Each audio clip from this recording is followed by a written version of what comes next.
Hello, what's up? Welcome back to another episode of Asia Rugby Live, Real Talk, Real Rugby with me, Rod. And of course, please like and subscribe to our Facebook, YouTube, and also Instagram page. Like, subscribe, and also don't forget to press on the notification button should we have new contents in the future. And of course, quick update what's happening all around Asia. Actually, there's a lot of things happening all around Asia. First of all, we would like to congratulate Mr. Asanga Seni Viratne as Asia Rugby Executive Committee member for being selected by the Honourable Minister of Youth and Sports to sit at the High Performance Committee. News number 2, Chinese Rugby Football Union Association held the 2020 Chinese Rugby 7 Series and National Championship featuring men's, women's, and also Uzbekistan hosted its National Sevens Championship as well. Hong Kong Rugby Union will start the men's premiership season this Saturday, 7th of November. Good news for Hong Kong, that's not too far away from us. Bangladesh RFU successfully conducted a rugby training and education camp, as well as our neighbour in Singapore. The educators has been busy with a few weekends, having run 7 courses, over 100 participants taking part in World Rugby courses. And of course, congratulations to my mate Duke, or Dinesh Krishnan, or we call him Dugro, for being the champion of the Bulgaria most famous rugby player competition. And Duke defeated another of my friend. We call him Ut. His real name is Fairuz Ramans. But congratulations to everyone for participating in this small, I would say, competition. Anyway, of course, every week we have 4 different guests, 4 new guests, and today I would like to introduce you to the people who are leading the game.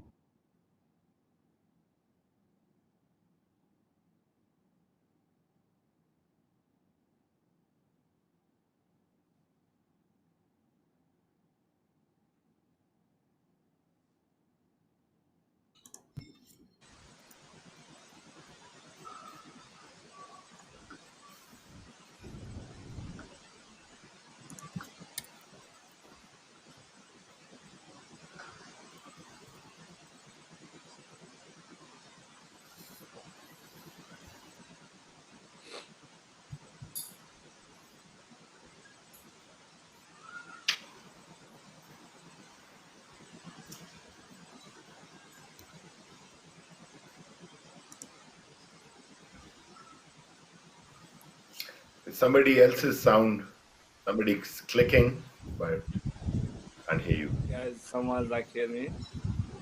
I think I the can four of hear us can you. hear each other. It's good. I can hear you. Yeah, let's just talk to each other. Oh yeah, sorry guys, can you hear me now? Oh, yes, now I Yeah, can hear yeah, you. you Oh. Emily, Sorry about that. I don't know what happened. please. My Lord, microphone is here. come My on. microphone is here. Anyway, yeah, as I was saying, I think I was talking to myself. By the way, as I was saying, every week we have 4 new guests, from different countries. We'll talk about, their experiences and stuff. And these guys who are leading on and off the field. First of all, I would like to introduce you from UAE. Saeed, how are you? And can you please tell us a little bit about yourself? Hi, I'm Saeed Al Muhairi.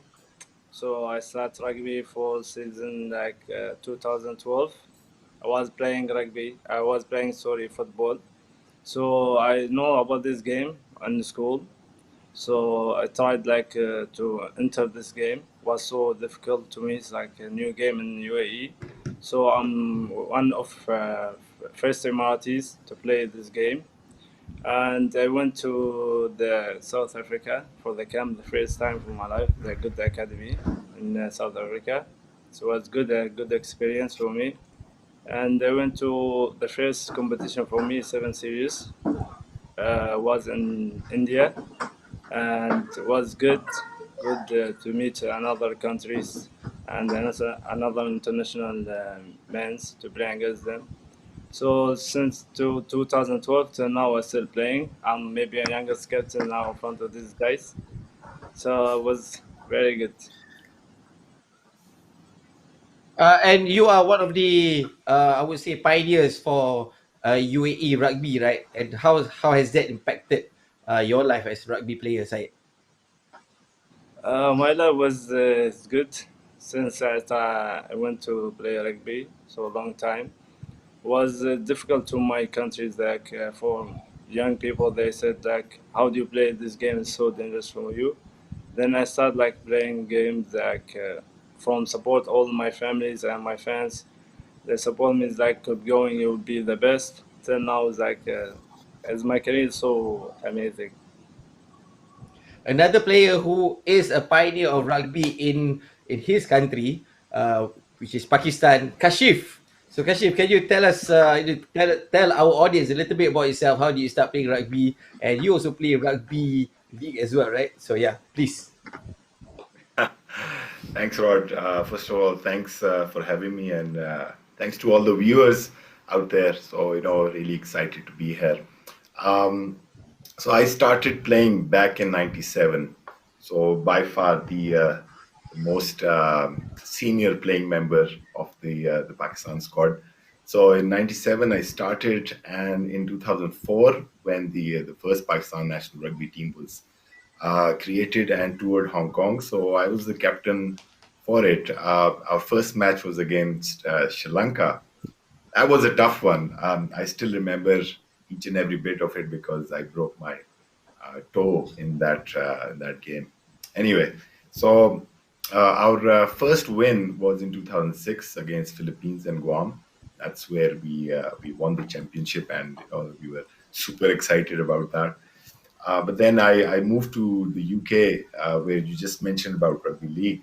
So I played Union for a town called Halifax. That was a National Division Two semi-professional club, and I was by far the most the highest level of rugby that I've played, rugby union. And then in the off season, I got to have a run at rugby league. That was fantastic. I love the physicality of it, and I just love the sport. And we really decided to make a Pakistan team of rugby league. Anyway, so yeah, I've been playing since, and this last year we played against Uzbekistan, and we won our division, and we move up a division, and looking forward to our new fixtures. And you are still playing rugby, and you are still representing Pakistan, right? Well, until I die, as I mentioned before. Yeah, I will. So after my playing days are over, definitely I'd be getting into coaching. I'm already a level one certified coach, and I do a little bit of coaching amongst girls and amongst youngsters. But I think that's the career path that I would be taking in the near future.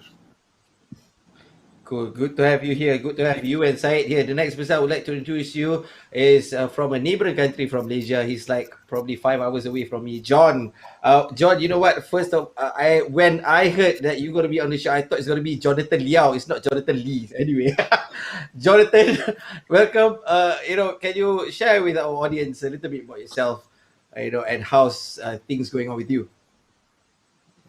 Well, thanks for having me. I'm just wondering whether I'm the only one that's retired from national team rugby here. But I actually started playing rugby when I was 14. How I got into rugby was actually I was really overweight. So I was actually invited to play rugby back in school. So that's how I got into rugby. Fast forward, I actually got shipped off to Australia because I wasn't very good at studies. So I was sent to boarding school. And I think that's where rugby really kicked off for me. Sports was really serious over there. So I got a bit better at the sport, got a bit fitter. And then next thing you know, in 2008, I got called up to the national team sevens. Played rugby for a year and then made captain the following year for the sevens team, but I was also brought into the 15s team. In Singapore, we have a pretty small population, so a lot of the players actually have to back up and play sevens and 15s. And I did that for about 7, 8 years. Retired from national team in 2015 after the SEA Games in Singapore. So yeah, retired rugby player. So you retired after playing with the next player that I'm going to introduce you, which is Azmi. He's like half an hour away from me, but we barely see each other. Yeah. Anyway, so My friend here, Azmir Zed Malaysia, a former not rugby player. You still play rugby, right? Former Yeah. national player of Malaysia. And the thing is about Azmir, he has done a lot of things. You know what, Azmir, I'll call you Tengkuk on this show. Anyway, Oh, guys, in come Malaysia, on we call now. Azmir Tengkuk. Tengkuk in Malay means neck, literally neck.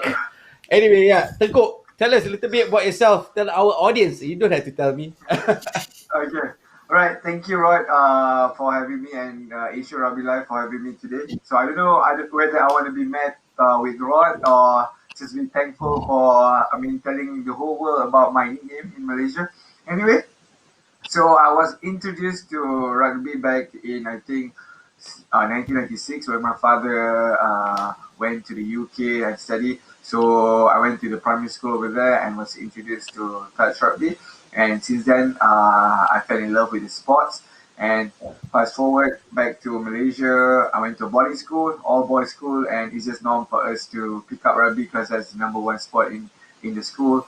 And fast forward after school, I continued playing rugby, played with one of the top club in Malaysia, which is the NS Wanderers, and then went to New Zealand to study for a bit, and then come back. Got called up for the national team few years, but I was too busy with work. But only decided to go for the actual national call up in 2014 with the new setup, and got my first cap for the national squad in Qatar. And that year, with I think many rookies in the team, we managed to secure the first Division Two title at that year, and then it was just a starting point for me as a national athlete. So probably some of the two highlight for myself would be getting silver in the SEA Games in 2015, playing trades for the seven side, as well as winning, scoring two tries against Singapore. Sorry, Jonathan, in Malaysia, where Malaysia won the first division in our home soil for the very first time. All right, so that was probably a bit summary of myself as a rugby player. All right, thank you. Back to you, Rod. Great introduction, guys. All four of you has great introduction, and yeah, John and Azmi, I would encourage banters like that. I will love banters like that. So please step in anytime. Okay. Anyway, moving along. The next question I would like to ask Kashif. Kashif, we talk about values of rugby. How does it have a strong presence in you, Kashif? Sorry, say that again, Rod. The values of rugby. Is that what you're Yeah, asking? values of rugby. Does it have a strong presence in you if we talk about values of rugby? Yeah, of course. I mean, I think, like I said, I've been playing for such a long time, and there's some key elements of rugby. Things like teamwork, controlled aggression, etc. So it teaches you a lot, and those values we really inculcate in our future generations as well. And that's the spirit of rugby, and that's why we're all here and play the sport that we all love. John, relating to Kashif just now, and have retired from the national team. So if you talk about values of rugby, does it has values of rugby helped you moving forward in life, in work and stuff like that? Um, yeah, I mean, most definitely, like what Kashi mentioned about leadership. I think, well, the sort of leader I was that I really tried to. I wasn't like the motivational kind of captain. I was more like the guy who just tried to go out there and play my best kind of game. So retiring from rugby, as I lead a team of myself in work, I try to lead by example. So it's just those little things that really help you in your after career, I would say. And I think Azmi, you can also relate to that when you quit your job at oil and gas and pursued your dream of being a fitness instructor, I would say, or being in the fitness industry. Did rugby, Yes, yes, yes. would you say, yeah, influence your decision? I All right. Thank you, Roy. Just to correct you, it wasn't an oil and gas industry; it was a power industry. But nonetheless, definitely, Right. 100%. Rugby have shaped me into pursuing my own. How would I say passion? Okay, so I mean that's part of the rugby core value as well. Because I've been wanted to pursue doing things that I love, and then definitely helped me a lot to be doing fitness and helping each other, actually helping others to achieve their goals as well. Not only in rugby, but probably more of a lifestyle change, getting fitter every day in their day-to-day life. Said, talking about rugby, you have been involved with Emirati rugby for so long, and the, the Emirati squad is moving towards 100% full Emirati. What are your thoughts on that? What do you think of that? Yeah, first of all, it was not full of affirmative squad. Now, just now is starting from 5 years. Now with the full squad of formalities. So now it's going well. Year after year is a new challenge for us, especially for our country. It's a new game, and it's hard to involve new people to play to these games. But now we start in the school. I was like player. Now I'm qualified to be coach. I finished to level 2 and 7th and 15, level 1 and 2. So now we're starting in the school from cycle 1, cycle 2, cycle 3. Now they understand what's the rugby. Before, no one know about this game. And I was coaching also for under 20 girls and boys. So I was coaching assistant, so it was good. And now I think in the future it's gonna be a lot of Emirates players. They will be playing in the national team, and for 15 or 7th. And we made also for festival for schools. Before we all playing in the school was like one festival in a year, and now maybe in a month like three festival for the kids and for the younger than 20. So now it's going up, and I think in the future it's gonna win something in the World Cup or something. To our audience out there, I would like to encourage you guys, if you guys have any questions to ask to Said, Kashif, John, or Azmi, please do comment down below, and we'll try to relay your questions as much as possible. And probably after this, we'll try to relay the questions one by one. Next questions, I would like to ask John. John, you are one of the longest serving member of Singapore rugby squad, probably after Izzy Kade. How can you describe your journey? Wow, I think I was very, very fortunate to play rugby for Singapore because I was actually studying overseas in the US. And then I actually came back for holiday and was invited to train with the national team squad.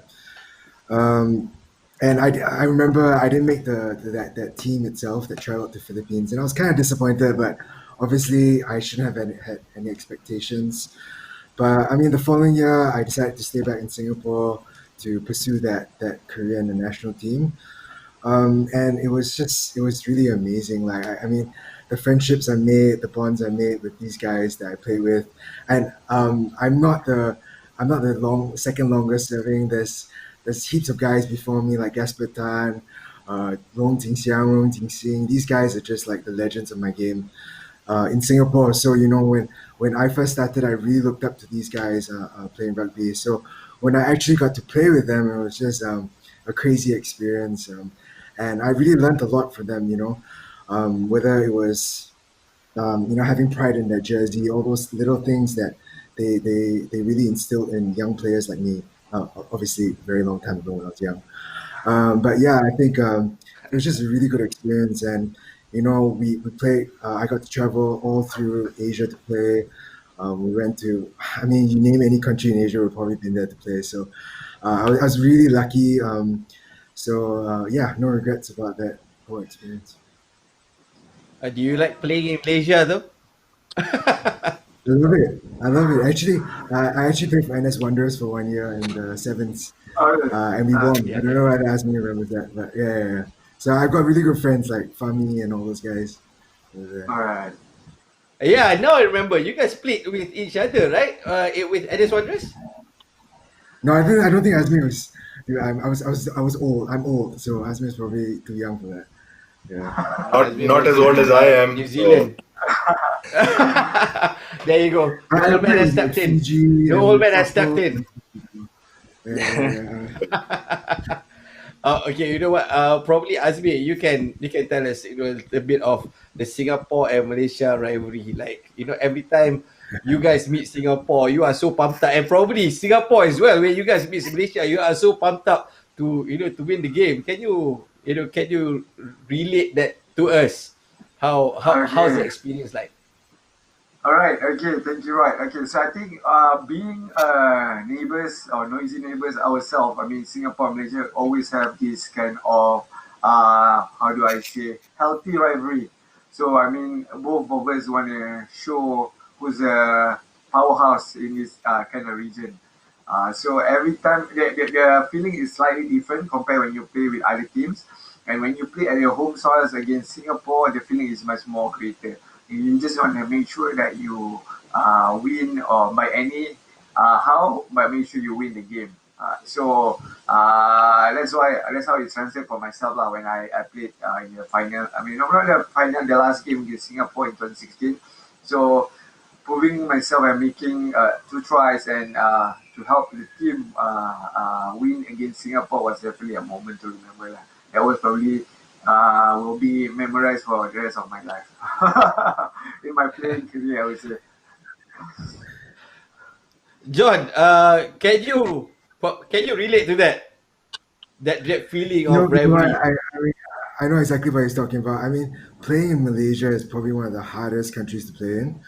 Um, I think when you're playing, you don't really feel it because you're on the field. But back in 2017, when I was the team manager with the Sevens team, when we played Malaysia in the SEA Games final, that crowd was insane. I mean, it was literally their eighth man or their 13th man, if you want to talk about. Yeah, so it's really crazy to play in Malaysia, you know.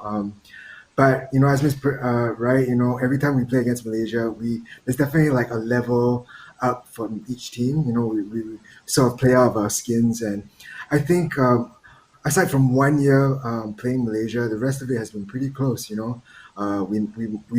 won by the skin of our teeth when Suhaimi kicked the winning penalty in Division One in 2014, if I'm not wrong, or 2013. But aside from that, I mean, like it's been really close, and it's a rivalry that we really look forward to. I must say, yeah. Exactly. Yeah, I remember that. I remember that kick. I remember that kick at Stadium Kelana Jaya.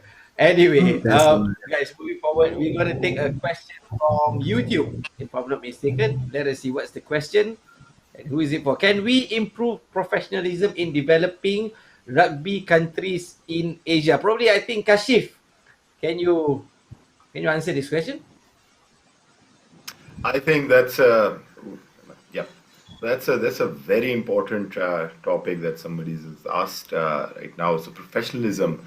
I think you also touched upon the core values of rugby, right? So we've seen time and time again that the discipline is paramount, right? So that is definitely one part of professionalism over there.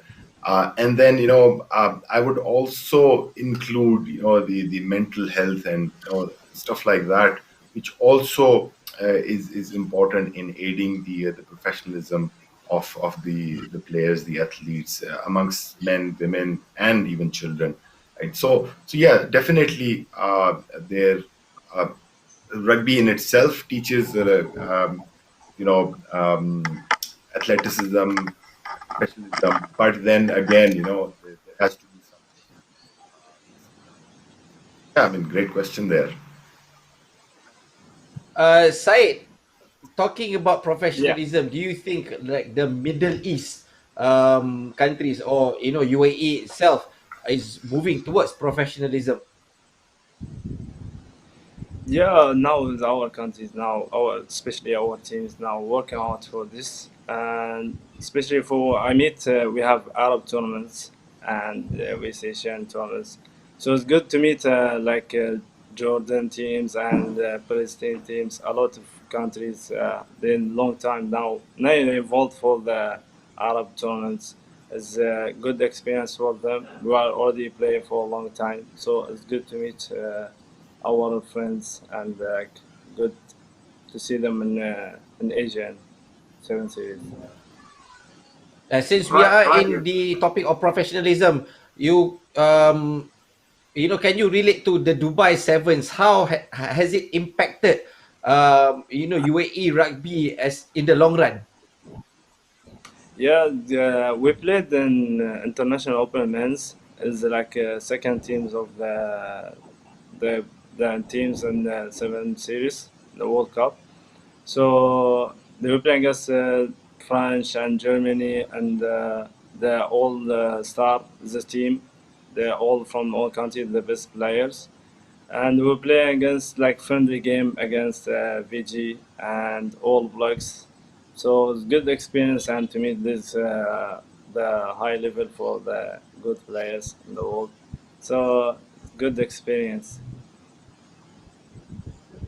It must be a Right. valuable experience for you, playing with players like the All Blacks and Fiji, right?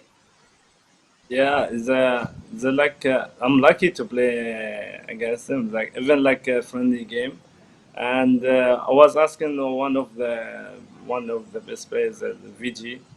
Ask him about how to do steps. It's not to be like shame to ask him about some moves, and you're still like young and you learn. It's like every year you have more challenge and you have to learn a lot of things, and it's good to play against them, even like a friendly game. Moving away a little bit from rugby, Kashif, you have picked up a hobby, I would say, of yourself, a motorcycle hobby, and you've been traveling a lot to all these regions and also probably promoting rugby with your motorcycle as well. Can you tell us a little bit about it? I do hope and wish that I was promoting rugby, but yeah, I mean I do introduce whenever I introduce myself, rugby player is one of the introductions. Yeah, motorbike riding is fairly a new hobby of mine, and the recent trip that we did was up in the northern areas of Pakistan, which is a lot of hills over there. We have the highest mountains up there. Oh yeah, that's me there. And we have the a great set of people, and there's also one of the old rugby players with me on this trip. But yeah, I mean, this region is fairly unique in all of senses, right? Not just the geographical location and the terrain, etc., but the people are really different. People are much fitter than you see in the other major cities of Pakistan. Because in high altitude they are naturally high altitude terrain. Then I believe that there's a lot of potential of growing rugby. And recently, the national coach of Pakistan and his fellow colleagues, they went up north and had a club formed there. So there's going to be more rugby players coming out of it. So not just the people, but definitely there's different religions over there. Unlike what we've ever heard of, to be honest.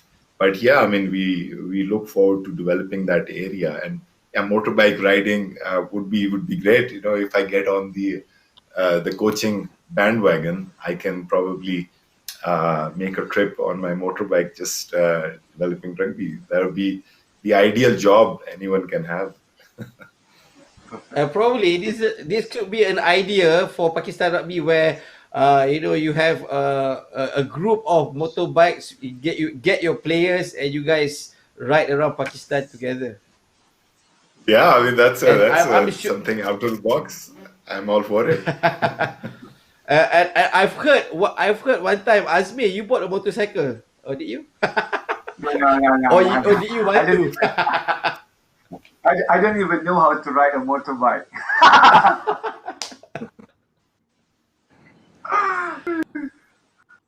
Anyway, okay, moving forward, okay, the interest of Kashif is motorbike, and the interest of Azmi, you've been an advocate, a fitness advocate of Malaysia.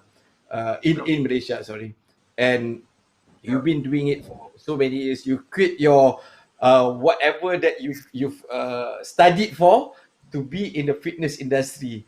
And why was that, man? What made you, change that, have that drastic decision? All right. Okay. Okay, right. So basically, before I went into fitness, I was working as an engineer. I studied as a chemical engineer in New Zealand and worked for a power company as a project engineer, I think about 4.5 years or so. And then in 2015, I got called up to play for the national team for the SEA Games, and I had to train full time. So I decided just to pursue my passion in fitness. I was already doing a part-time job as a fitness instructor at one of the bootcamp company. So it's just natural for me to go leap of faith and follow my heart and just do it. The reason being why I love it so much because seeing how people change their lifestyle. Okay, so when you see, when you hear the people that you change their life and say, "Thank you, coach, for helping me to do this. Before this, I can't do this. Now I can do this. Before this, I was too tired to do a lot of this, and then now I can do things better. Before this, I cannot pray properly. Now I can pray." That is the main reason why I continue advocating a healthy lifestyle and especially into fitness. So, and besides that, my wife is a cancer patient, so I think that's definitely is a life changing experience for me. So some people take things for granted, and then otherwise some people just got some challenges in their life, and that's changed my life. That I want to advocate people a better lifestyle and not waste the opportunity of not looking after their body in this world. At the end of the day, I mean, we're just gonna be here for temporary. It's not gonna be long, so might as well look ourselves in this world. Yeah. And being in the fitness industry, you also have improved in terms of your physique as well. Like before this, when you were representing Malaysia first, you weren't in the fitness Mm. industry fully, and when you have immersed yourself fully in the fitness industry, your Uh, physique got better, your speed got faster. I mean, yeah. right? Is that true? Yeah. It's just normal because before this, when I was juggling time between playing rugby and keeping myself fit and working as an engineer, it's hard to find time to train. So you got other commitments. But when I work as a fitness instructor, one I have to look the part and have to lead by example. So I have more time to train for myself, and then have more time to look after my food intake and stuff like that. So I took the opportunity to not only advocate and train people, but also lead by example and then try to improve myself and be a better athlete myself. Yeah, that's why. John, after you retired from Singapore rugby, from representing the country, in terms of fitness, have you carried any of those fitness that you had before till whatever you have now? Uh, well, so once you start playing rugby, I mean, for the national team, it's kind of hard to not to go from 100% to like nothing, right? So I definitely do try to keep fit. I do play club rugby now. I still try and play. Obviously, with COVID, there's no rugby happening, but yeah. And now that we have a 1 year old son, I'm still determined to play rugby till he can actually watch me play rugby. So that's the goal. But yeah, I think once you have trained and played at a certain level, like at a national team level, it's really hard to go back to not training. If I don't run in 2 days, I feel sluggish. If I don't watch my diet, it's just really difficult. So I think all those things are kind of like inbuilt in you after training for so long with the national team. Yeah. Syed as well, do you keep fit, consistently? There's a good question you ask John about that because he retired from the game. So Yeah. not all the players when they retired from the game, they still continue the playing games or even like friendly games between the with the guys like younger you. But you have to still keep your fitness high. So even like I'm retired, I will still continue on the fitness. I will still coaching be with the kids or the. Of course, it's hard for my friends. I would be like for them like a coach, because I was play with them on the same team, and it's so difficult and to be coach for them. But it's still it's good. I cannot stop training, especially rugby is my blood now. Wow, rugby is in your blood for sure. Wow, man, 100%, I'm sure. that was heavy. Wow. 100%. That was heavy. Changed a lot of things in my life. It gave me a good experience, and I made a lot of my friends from another countries, especially in Asia and in Arab. So amazing. Kashif, okay, what's your secret of, you've been representing your country for 20 over years. So what's your secret of youth? I would say. Yes, please share, Kashif, please share. I can't share. No, but I'll take the line of Saeed. Rugby is in my blood, so that's the secret, right? To be honest, right? I have a great passion for the sport, and as much as I want the other players to come up and replace me soon as possible, but then I'm a little bit competitive as well, so I don't let them surpass my fitness, right? They may be fitter than me, but definitely there's also skills that needs to also play a part.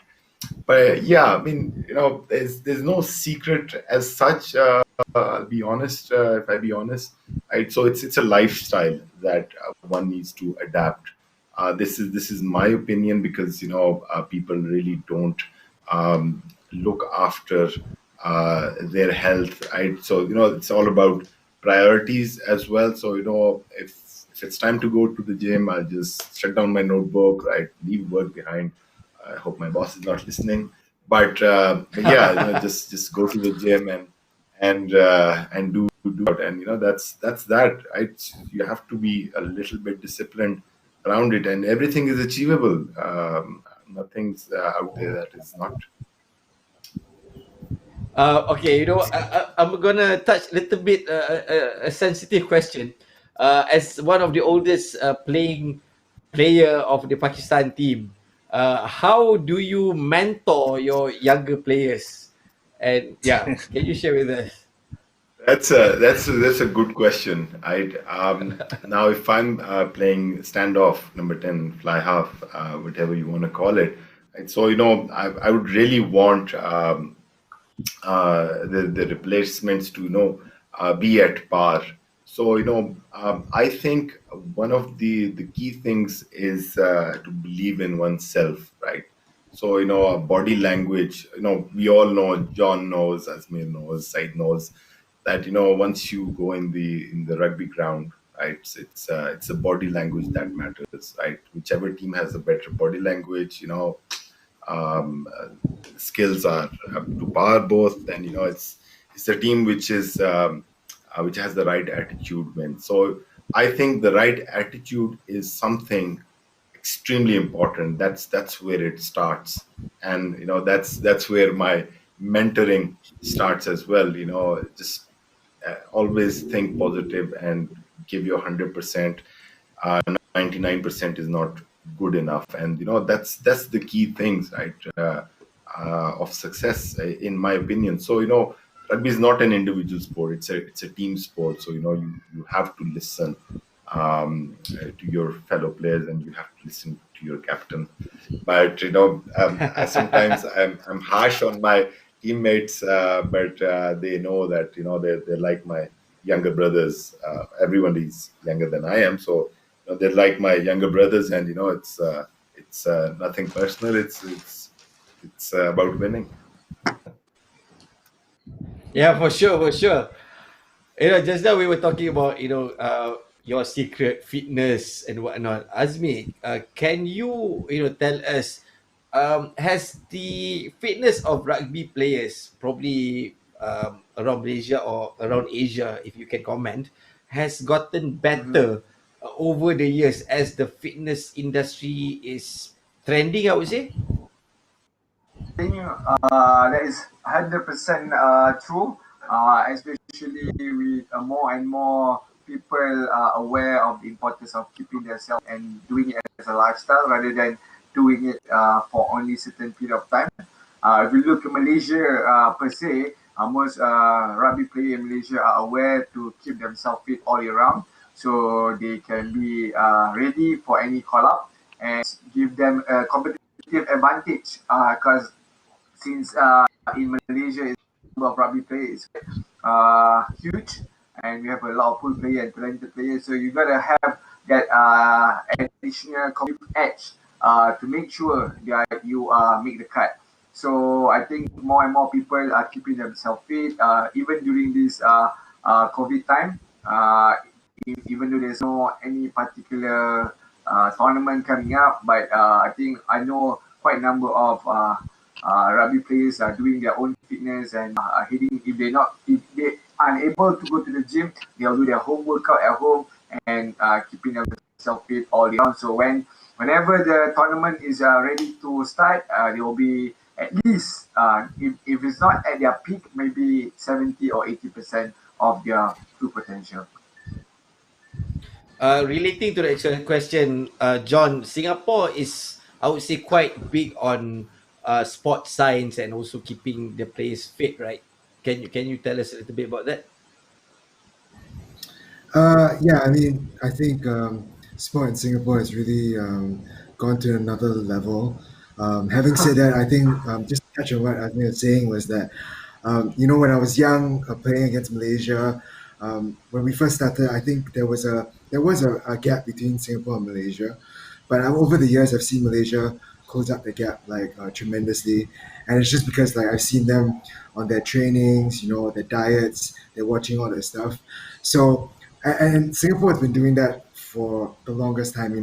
With the national team have always taken their diet seriously, the nutrition aspect of it as well, the fitness aspect of it as well. So Singapore just needs to look for that extra itch, so that we can start beating Malaysia again. But yeah, we have a great support system in Singapore. As long as you're playing for the national team, you have access to the nutritionist, to a fitness trainer, there's a whole support system as well. So and now with technology, we have our GPS systems. I'm sure all the guys are familiar with it. I think it's really taken up another level. So yeah, I think sports science has really played a role in just shaping rugby in Asia and the world in general. Oh, that's great, man. It's great to hear that everyone is getting involved with sports science. We keep getting fit. I'm trying to get fit as well. Anyway, last two questions. The second last question is to Said. Said, talking about UAE rugby, how do you think UAE rugby can attain more players in the future? Like I told you before, now we're starting in the school. You know, if you wanna build a player, you have to build them when he's young. You cannot build them at my age. I start around 17, I think. So it's hard, and to get in the rugby, it's so hard. But if you start from cycle 1 and cycle 2, 3 till they grow up, so it's gonna be fit and you're gonna be healing everything about the games. Uh, a lot of things. We will meet a new friends in other countries. So now they're working hard to get to the rugby. So we have festivals before COVID-19. We're around maybe in the month 6 festivals for cycle 1, 2, 3, and for the under 20. Now they're working out so for this, and they have the support. I think in next year or after years they're gonna be super, inshallah. Inshallah. Kashif, you were I know we were looking at the footage from Dubai Sevens and stuff. You were involved with Dubai Sevens as well, right, Kashif?